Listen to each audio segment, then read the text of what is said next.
일에 보았던 말씀처럼 이사야서 55장 뭐 이제 그 설교 시간은 이걸 어떻게 새생명전도 축제 주일이니까 이제 분명히 새로 오신 분들도 계시고 해서 어떻게 하면 크게 막 말씀을 많이 이렇게 건드리지 않으면서도 하나님은 초청하신다라는 말씀을 전할까 고민을 좀 많이 했던 기억이 납니다. 그만큼 또 고민을 많이 했는데 왜 그렇지 않습니까? 더 잘하려고 하면 할수록 또 안 될 때가 있는 그 경험을 그전엔 그렇게 많이 못했는데 그전에는요. 근데 최근에 이제 참 많이 한다는 느낌을 받습니다. 뭐 지난주일도 좀 하고 나면 늘 뭔가 애석하고 좀 뭔가 좀 석연찮고 좀 스스로가 늘 스스로 반성을 많이 하는 편이기 때문에 자꾸 곱씹고 되뇌이고 그런 스타일입니다. 제가 사실은 한 말, 제가 내뱉은 말을 자꾸 생각하는 스타일인데 나이 들면서 조금 더 심해진 것 같아요. 그래서 좀 아쉬운 부분이 좀 많았다. 저 개인적으로는 이제 그런 생각이 드는데요.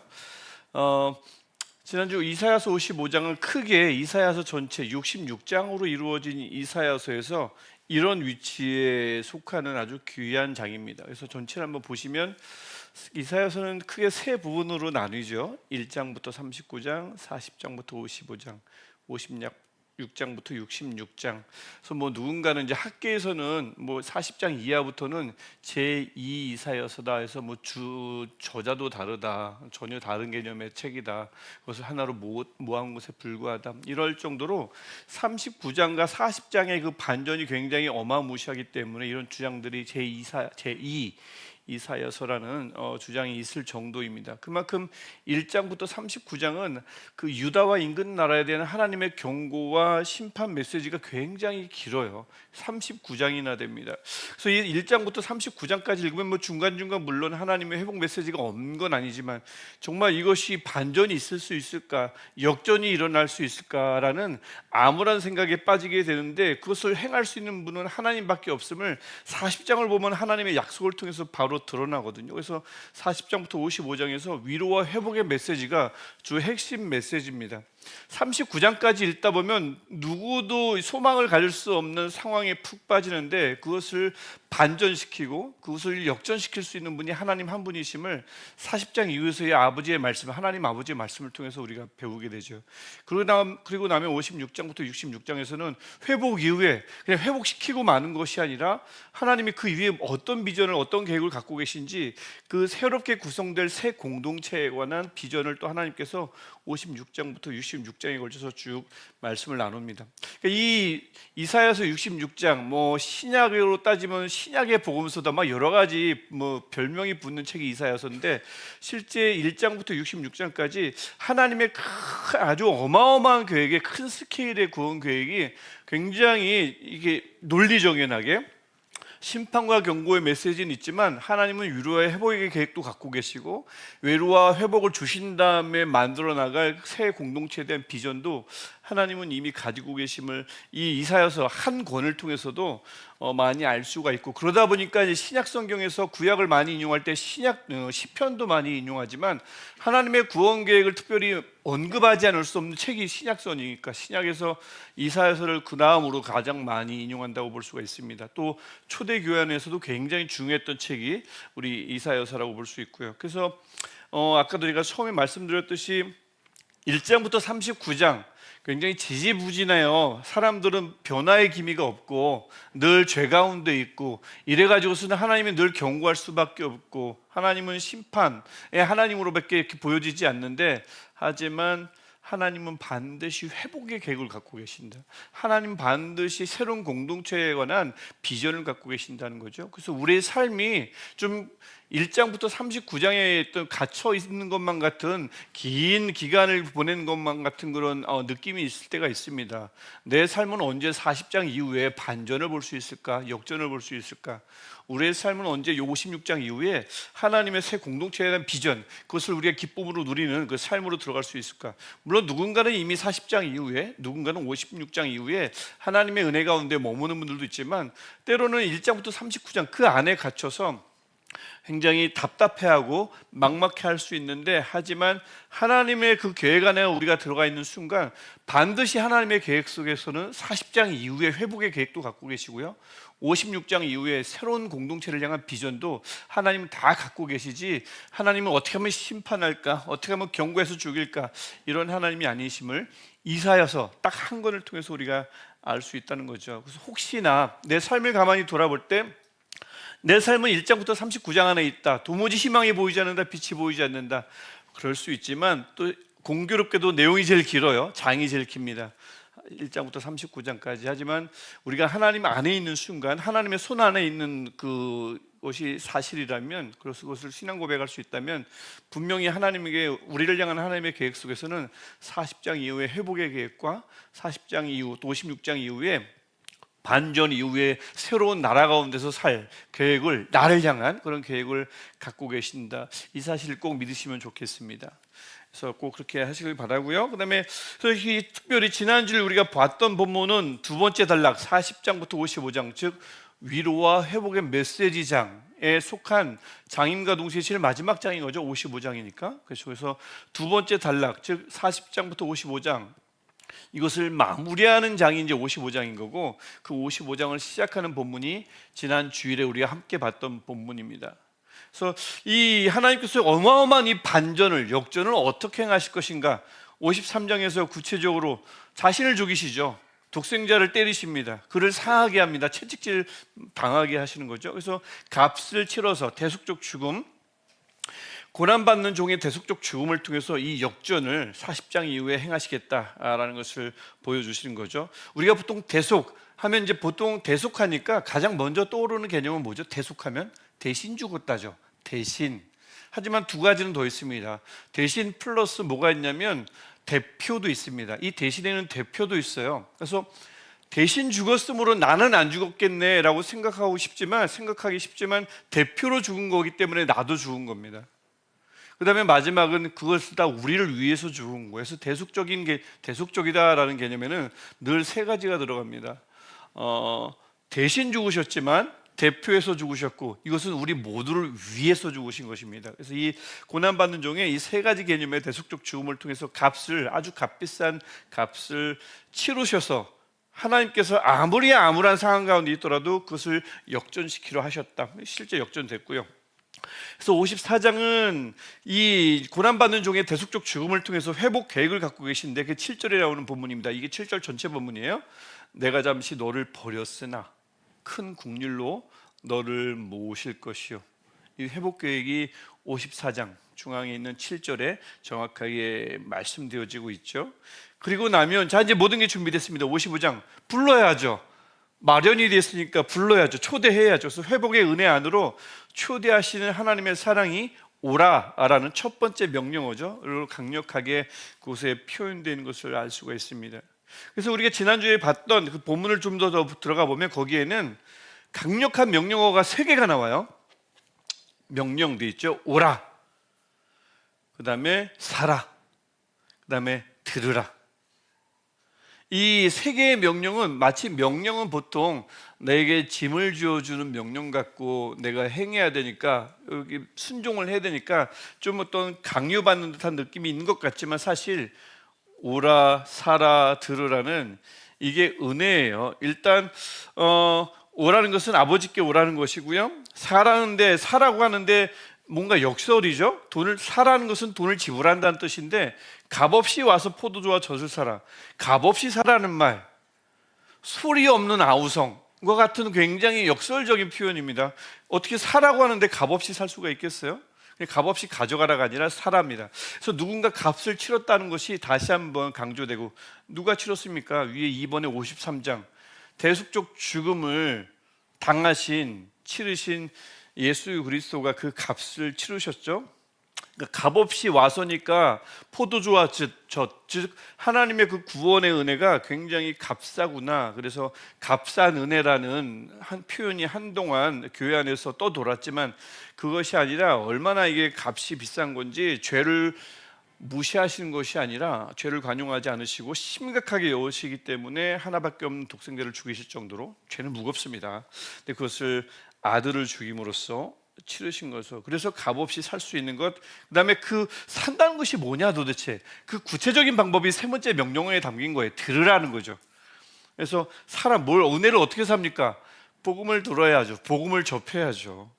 그게 구체적인 방법입니다. 오라, 사라, 들으라. 그래서 이게 처음에 말씀드렸듯이 명령하면 아무래도 짐을 지어주는 것 같으니까 뭔가 좀 무겁게 느껴질 수 있지만 그렇지 않습니다. 만약에요, 하나님께서 오라 하지 않았으면 우리는 어떻게 할까요?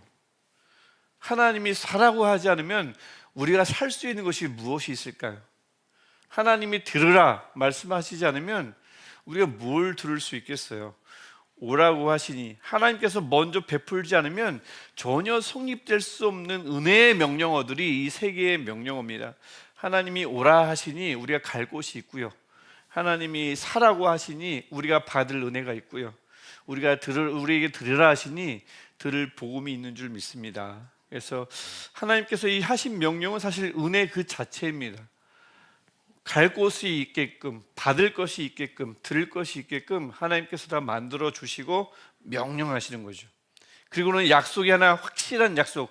우리가 지난주 확실한 은혜 본문에서 그대로 가져온 제목을 썼지만, 그렇게 세 개의 명령어를 지킬 때 하나님께서 약속하시는 확실한 약속이 있습니다. 그것이 그리하면 너희의 영혼이 살리라. 3절에 나오는 확실한 말씀인 거죠. 그래서 3절 쭉 더 뒤를 보면 영원한 언약을 맺으리니 곧 다윗에게 허락한 확실한 은혜니라. 이 영원한 언약을 지금 맺겠다는 게 아니에요. 왜냐하면 뒷부분 때문에 그렇습니다. 다윗에게 허락한 확실한 은혜니라. 지금 맺는 게 아니고 벌써부터 맺었던 은혜를, 지금 은혜가 지금도 유효하며 앞으로도 유효할 것이라는 말씀이죠. 그러니까 이 살리시는 하나님, 살리라 약속하시는 하나님은 지금 회복 계획을 다 마련해 놓고 이제 부랴부랴 언약을 다시 맺으려는 임기응변의 하나님이 아니라 벌써부터 약속을 하셨고, 그 약속을 지금까지 쭉 이루어 가시고 계신데, 누가 그 약속을 어겨요? 하나님의 약속을 어깁니까? 사람들이 어기죠. 사람들이 망각하고 그 약속을 어기고 의심하고 내 삶은 여전히 1장부터 39장에 갇혀 있다고 생각하는데, 하나님의 약속은 벌써부터 여전히 유효했고 지금도 유효하다는 거죠. 그래서 영원한 언약은 사실 이미 맺어져 있고, 언약은 지금도 유효하며 그 언약은 예전에 다윗에게 벌써 주셨던 확실한 은혜라는 것을 다시 한번 말씀하고 있는 것입니다. 우리가 흔들리고 우리가 의심하는 거지 하나님의 약속은 사실 변함이 없습니다. 왜 흔들릴까요? 왜 자꾸 의심할까요? 연약하니까 그렇죠. 저도 그렇고 그렇습니다. 그래서 그렇게 세 개의 명령어와 확실한 약속으로 하나님께서 우리에게 은혜를 보여주셔요. 이제부터, 이 말이 아니라 이전부터 지금 영원까지. 영원, 이 히브리어, 중요한 히브리어는 좀 이렇게 외우면 좋으실 것 같아요. 히브리어를 구체적으로 배우고자 하면 너무 어렵지만 중요한 단어들, 영어는 올람이라는 단어입니다. 굉장히 많이 쓰이는 단어예요. 올람. 영어는 이제부터 시작하는 올람이 아니라 알파와 오메가, 벌써부터 계획했던 것들이 지금도 유효하고 앞으로도 끝까지 유효할 것임을 나타내는 그 단어가 올람, 영원입니다. 그래서 그 영원한 언약을, 올람 베리트, 영원한 언약을 맺으리니 곧 다윗에게 허락하신 확실한 은혜니라, 이렇게 우리에게 약속해 주시는 거죠. 그래서 우리가 갈 수 있고 살 수 있고 들을 수 있을 뿐만 아니라, 우리 4번에 있는 이 문제처럼 누군가에도 가자라고 말할 수 있고, 가서 은혜를 사자고 말할 수 있고, 말씀을 듣자라고 우리가 말할 수 있는 이유는, 하나님의 언약은 벌써 이미 우리 안에 있고 그 언약은 절대 변함이 없을 것이며 확실한 은혜이기 때문에 우리가 누군가에게도 얘기할 수 있는 것입니다. 그게 이제 4번에 나오는 내용이죠. 이 확실한 약속은 그래서 이스라엘뿐 아니라 모든 열방을 향한 구원 선포이기도 합니다. 하나님은 광대하시잖아요. 스케일이 크시잖아요. 이 새 생명으로의 초청을 하나님께서 이스라엘 백성에게만 한정 지으셨을 리가 없고, 그것을 이사야서 55장 하나님의 구원의 회복, 그다음에 위로의 메시지를 마무리하는 장에서 그것을 다시 한번 알려줍니다. 하나님의 구원 계획의 그 스케일은 굉장히 크다는 거죠. 그래서 5절에 보면 내가 알지 못하는 나라를 네가 부를 것이며, 알지 못하는 나라를 어떻게 우리가 부를 수 있을까요? 알아야 부르죠. 우리가 전도하려면 아는 사람을 전도하죠. 어떻게 모르는 사람을 전도할 수 있겠어요? 모르는 나라를, 가보지 않은 나라를 위해서 우리가 어떻게 기도할 수 있겠어요? 논리적은 그렇지만 기도합니다.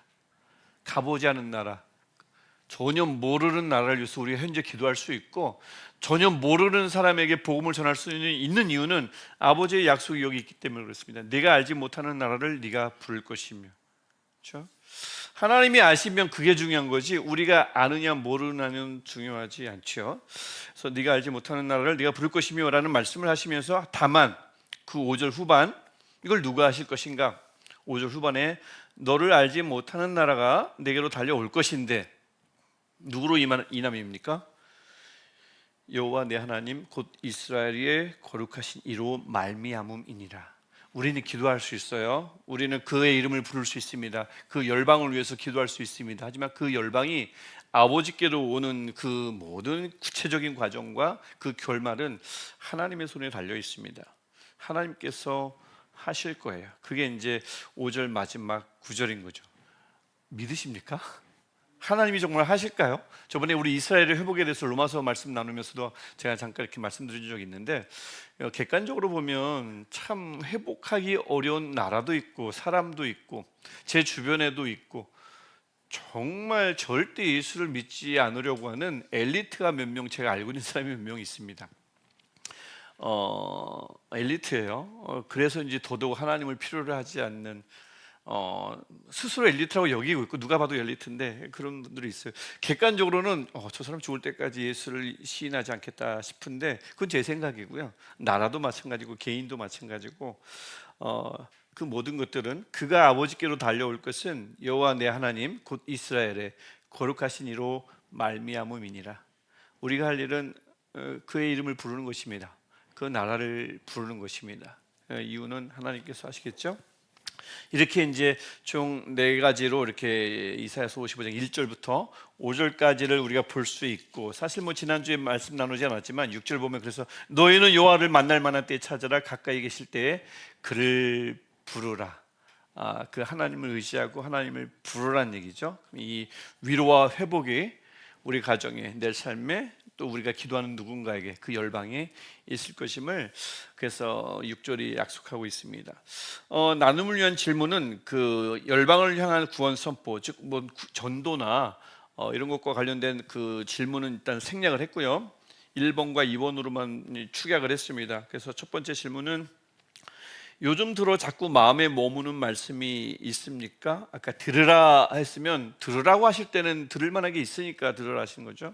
그래서 이 말씀이 요즘의 나를 살리신다 싶은 말씀이 있다면 한번 나눠봐 주십시오. 여기서 말하는 말씀은 성경 본문입니다. 정확하게 어떤 성경 본문이 내게 와닿다. 근데 물론 그것을 어떤 영상의 어떤 목사님의 설교를 통해서 그 본문이 다시 새롭게 왔다. 그래서 그 본문이 내게 탁 마음에 새겨졌다. 이렇게 말씀하시면 되는 거죠. 그래서 설교 문구라기보다는 성경 본문, 어떤 성경 말씀이 내게 탁 하나님의 말씀으로 와 닿았는지, 큐티를 통해서도 있고요. 요즘 통독을 통해서도 올 수 있고요. 또 뭐 영상을 통해서도 알게 된 성경 구절이 어떤 구절인지 오늘 한번 떠올려 보시고 나눠보시면 좋을 것 같고요. 두 번째 질문은, 지나온 삶을 돌아보시면, 여기 뭐 다 짧게 사신 분들 없으시잖아요. 다 짧게 사셨네요. 저희 40, 저보다 어린 분도 계신 것 같네요. 적어도 겉보기에는. 지나온 삶을 돌아보면 값없이 거저주신 하나님의 은혜를 가장 깊이 경험했던 순간이 다 있어요. 내가 한 일 별로 없는데, 내가 10원 100개 드린 게 없는데 1,000원 이상의 은혜를 받은 경험들이, 저도 딱 이 문제를 보면서 돌아보니까 여러 번 있더라고요. 그래서 혹시 지나온 삶을 돌아볼 때, 나는 한 것이 아무것도 없는데 내게 거저 주신 하나님의 은혜가 무엇인지, 물론 이제 구원은 1번이죠. 구원 자체가 거저 주신 하나님의 가장 큰 은혜니까 그거는 뭐 누구나 다 나눌 수 있는 거니까 그거 말고, 그 이외에 살아오시면서 주셨던 가장 큰 은혜, 저는 뭐 개인적으로 짧게 나누면, 제가 영국에 있을 때 쫓겨날 뻔한 적이 있어요. 저기 등록금을 못 내 가지고, 그래서 나가라는 편지를 3번 받으면 나가야 되는데, 그래서 나가야 되는구나, 이제 집에 가야 되는구나 하고 있는데, 제 삶에서 가장 큰 액수의 헌금을, 저한테 개인적으로 주는 헌금을 그때 처음이자 마지막으로 받은 적이 있습니다. 정확하게 딱 필요한 액수, 1,000만 원.